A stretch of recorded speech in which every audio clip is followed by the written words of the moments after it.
ప్రస్తుతం కూటమి ప్రభుత్వంలో ఏదైతే మీరు విస్తృతంగా ప్రజల్లోకి ప్రసార మాధ్యమాల ద్వారా, సోషల్ మీడియా ద్వారా, మీ ప్రెస్ మీట్ ద్వారా మోస్ట్ ఆఫ్ ద పర్సంటేజ్ ప్రజలకి అర్థమయ్యేలాగా ఆ కరెంటుకు సంబంధించిన విద్యుత్ అవినీతి అనేదాన్ని మా ప్రేక్షకులు వివరిస్తారు.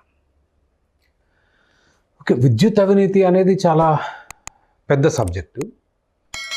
సార్, భారతదేశంలో అన్ని రకాల సెక్టర్లలో కూడా అవినీతి ఉంది. ప్రత్యేకంగా విద్యుత్ రంగంలో ఇట్ ఈస్ డీప్లీ ట్రబ్లింగ్ ఏం జరుగుతుందనేది.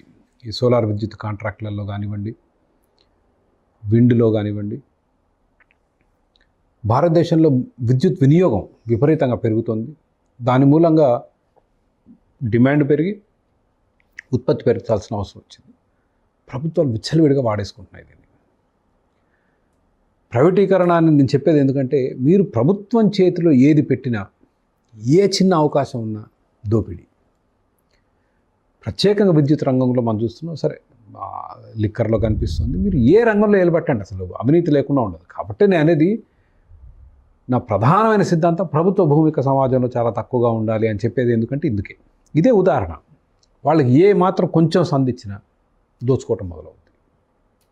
పోటీ లేని వాతావరణం ఉంటుంది. వాళ్ళ మోనాపులి, గుత్తాధిపత్యం ఉంటుంది. ప్రభుత్వం అంటే గుత్తాధిపత్యం, ఇంకెవరు ఉండరు, వేరే వాళ్ళు రానివ్వరు.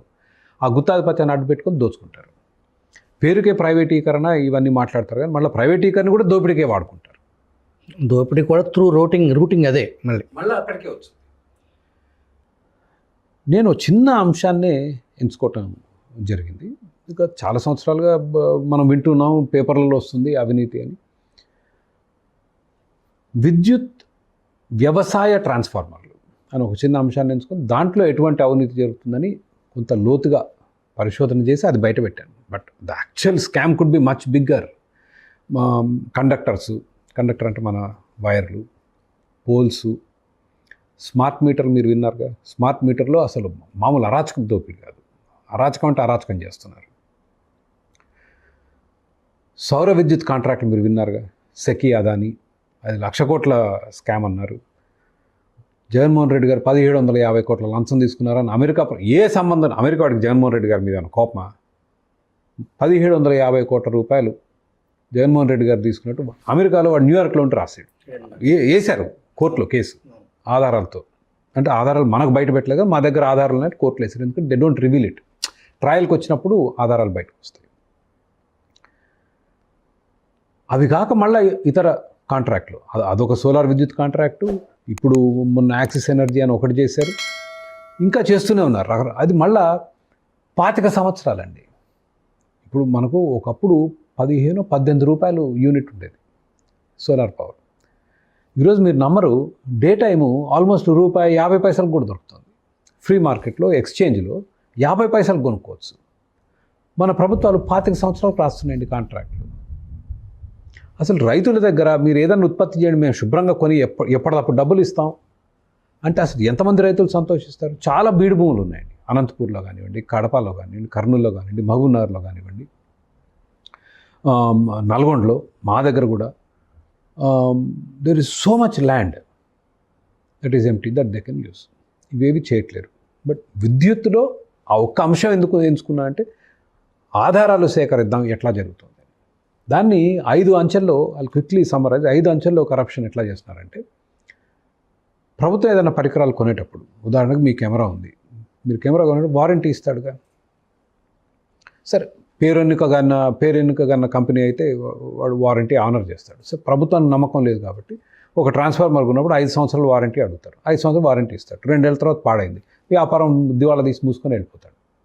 ఎట్లా మీకు ఎవరు ఇవ్వాలి వారంటీ? ఎవరు ఆనర్ చేయాలి? ప్రభుత్వం ఏంటంటే గ్యారంటీ ఇవ్వాలి, బ్యాంక్ గ్యారంటీ. మేము 10 కోట్ల రూపాయల సామాగ్రి కొంటే ₹1,00,00,000 బ్యాంక్ గ్యారంటీ ఇస్తే మీరు చేసుకోవచ్చు, కండిషన్. అట్లా ఈనాడు రాసిన వార్త ఒకవేళ వాస్తవమే అనుకుంటే, వాళ్ళు రాసింది ఏంటంటే, జగన్మోహన్ రెడ్డి గారు షిరిడి సాయి అనే కంపెనీకి ₹92,000 కాంట్రాక్ట్లు ఇచ్చారని రాశారు. అది వాస్తవం అనుకుంటే, ఆ సామాగ్రికి అన్నిటి కూడా 5 సంవత్సరాల వారంటీ అనుకుంటే 92 10 టైం అంటే 10% అంటే 9,000 కోట్ల గ్యారంటీ ఇవ్వాలి. నేను 92 కోట్లు వ్యాలిడేట్ చేయలేదు సార్, 10,000 కోట్లు అనుకోండి. 10,000 కోట్లు అంటే 1000 కోట్ల గ్యారెంటీ ఇవ్వాలి. ఏం మార్చారు? 20 కోట్లు ఇస్తే చాలన్నారు. 20 కోట్లు ఇచ్చి విచ్చలవిడిగా వ్యాపారం చేసుకోవటం. ఓకే, అయిపోయింది నెంబర్ 1. రెండో దశలో మరి పోటీకి ఎవరు రాకూడదు. మనోళ్ళ కంపెనీ అందరు పోటీకి వస్తే మరి మనోడు ఎట్లా లాభపడాలి? కాబట్టి రకరకాల ఆంక్షలు. ఏమంటాడు? మీ దగ్గర ఓ 10 రకాల డిపార్ట్మెంట్లు ఉండాలంటాడు. ఏంటి? Planning, human resources. ఈ మల్టీనేషనల్ కంపెనీస్ ఉంటాయి చూసారా, మైక్రోసాఫ్ట్, ప్రాక్టర్ అండ్ గ్యాంబుల్, ఇట్లాంటి కంపెనీలు. ఆ సెటప్ ఉండాలంటాడు. ఇది ట్రాన్స్ఫార్మర్. మీరు ఒకసారి ఆటో నరికెళ్ళి ట్రాన్స్ఫార్మర్ చేసేవాళ్ళు చూడండి ఎట్లా ఉంటుందో. ఓ షెడ్డు గందరగోళంగా ఉంటుంది అది. హ్యూమన్ రిసోర్సెస్, ఫైనాన్స్, అకౌంటింగు, సేల్స్, ఇవన్నీ ట్రాన్స్ఫార్మర్ కంపెనీకి ఏంటంటే వాళ్ళకి సహాయం చేసుకోవడానికి, వీళ్ళందరినీ ఎలిమినేట్ చేయడానికి. ఈ 10లో కనీసం 8 ఉండాలంటాడు. 8 లేకపోతే డిస్క్వాలిఫైడ్. దాంతోపాటు ట్రాన్స్ఫార్మర్ చేస్తే ఇప్పుడు మనం ఆటో, మోటార్ సైకిల్, కారు కొంటాం, దానికి మిర్రర్లు, టైర్లు కంపెనీ తయారు చేయదు, వేరే దగ్గర కొనుక్కొచ్చి బిగించుకుంటారు. వాళ్ళు ఇంజిన్ ముఖ్యమైనవి చేస్తారు, మిగిలినవి బిగిస్తారు. అన్ని వీళ్ళే చేయాలంటాడు ఇన్ హౌస్. సో ఇటువంటి ఆంక్షలు పెట్టేసి వీళ్ళందరినీ ఎలిమినేట్ చేయటం. చిన్న మధ్య తరహా కంపెనీలు ఎవరు పోటీకి రాకూడదు. కొన్ని జాతీయ కంపెనీలు, పెద్ద కంపెనీలు రావచ్చుగా. వాళ్ళు రాకుండా నీకు వ్యాపారం వచ్చినా సగం మా వాళ్ళకే ఇవ్వాలి కండిషన్. నీకు కాంట్రాక్ట్ గెలిచినా సగం మా స్థానిక కంపెనీకే ఇవ్వాలంటాడు. స్థానిక కంపెనీ ఇది ఒకటే క్వాలిఫై అయింది. అర్థమైందా మీకు? సో ఆ విధంగా they eliminate and then they give the contract. తమ వాళ్ళకి ఇచ్చుకుంటారు. ఇచ్చుకున్న తర్వాత దేశంలో కనివిని ఎరగని రేట్లు. సో ఇవి జగన్మోహన్ రెడ్డి శుభ్రంగా చదిరేసి ఇచ్చేసి వెళ్ళిపోయాడా? బ్రహ్మాండంగా 10,000 కోట్ల రూపాయల కాంట్రాక్ట్ ఇచ్చి వాళ్ళందరినీ బాగుపరిచి ప్రభుత్వం వెళ్ళిపోయింది. బట్ సమస్య ఎక్కడొచ్చిందంటే మన మంచి ప్రభుత్వం వచ్చిన తర్వాత ఇప్పుడు ఏంటి, మీరు బిగినింగ్లో అడిగారు, వైసీపీ ప్రభుత్వం ఓడిపోయినప్పుడు అనుకున్నారా ఇంత మెజారిటీతో కూటమి ప్రభుత్వం గెలుస్తుందని? అనుకోలేదు. బట్ ప్రజలు గుణపాఠం నేర్పారు. ఎన్నికల ప్రచారం ఎట్లా జరిగింది? దుర్మార్గం జరిగిపోతుంది, ఇక్కడ దోపిడీ జరిగిపోతుంది జగన్మోహన్ రెడ్డి గారి ప్రభుత్వంలో. హెడ్లైన్ న్యూస్లు, లిక్కర్లో స్కాము, ఎలక్ట్రిసిటీలో స్కాము, షిరిడి సాయి దోపిడీ 92,000 కోట్లు, ప్రచారంలో ఈయన చేసే అరాచకాలు, అన్యాయం, అవినీతి అయ్యేసరికి మరి ప్రజలు కూడా విన్నారు, నమ్మారు, ఓట్లేశారు.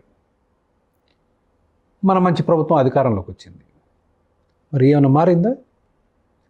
ఆయన ఉన్నప్పుడు 90% వ్యాపారం, నేను ట్రాన్స్ఫార్మర్లో చూశాను, 90% వాళ్ళకి కట్టబెట్టినప్పుడు ఇప్పుడు అదే జరుగుతుంది. ఇప్పుడు అవే రేట్లు. ఇంకొంచెం వర్స్ అయింది. They added more sections. ఆయన కొంచెం దొంగచాటుగా చేసి ఇప్పుడు టెండర్ కండిషన్లోనే పెట్టేశారు. నేను ఇందాక చెప్పిన ఆంక్షలు ఏవైతే ఉన్నాయో అధికారికంగా టెండర్లోనే పెట్టేశారు. పెట్టి దోచిపెడుతున్నారు. మరి ప్రభుత్వాలు మారాయి కానీ అప్పటి విధానాలు మారలేదు, మనుషులు మారారు. మరి ప్రజలు ఎక్కడ పోవాలో నాకు తెలియదు. I don't know, I'm confused. అది ప్లస్ ఇప్పుడు మీరు అనుకోవచ్చు నేను మోపుతున్న అభియోగం. నేను మోపలేదండి అభియోగాలు. ఎన్నికల ప్రచారం మీరు చేశారు. ఈ అవినీతి అభియోగం నేను మోపట్లేదు. జగన్మోహన్ రెడ్డి గారు పోలవరంలో చాలా అరాచకాలు చేశారు, ఓ కాంట్రాక్టర్ తీసి ఇంకో కాంట్రాక్టర్ని పెట్టారు అని నేను చెప్పలేదుగా. వాళ్ళు అప్పుడు చేసింది. అందుకని పోలవరం మొత్తం అయిపోయిందని నేను పోలవరం మీద వీడియోలు చేయటం, పోలవరం ఏ విధంగా ఏం చేస్తే ఆ దశకు చేరింది, కాంట్రాక్టర్ని శుభ్రంగా పనిచేస్తున్నాడిని, పనులు వేగంగా నడుస్తున్నాడు అర్ధాంతరంగా ఆపేశారు. రివర్స్ టెండరింగ్ అన్నారు, తీసుకొచ్చి మొత్తం నాశనం చేసి పారేశారు. మీరు ఎన్నికల ప్రచారం చేశారు 2-3 సంవత్సరాలు. షిరిడి సాయి దోపిడీ అసలు జగన్ బినామీ అని వీళ్ళు ప్రచారం చేశారు. అవి చేస్తే మరి ప్రజలు విన్నారుగా. ఈయన ఆయనకు 11 సీట్లు ఇచ్చారుగా. మరి వాళ్ళే చేస్తున్నారు ఏంటి? అయ్యే రేట్లు ఏంటి?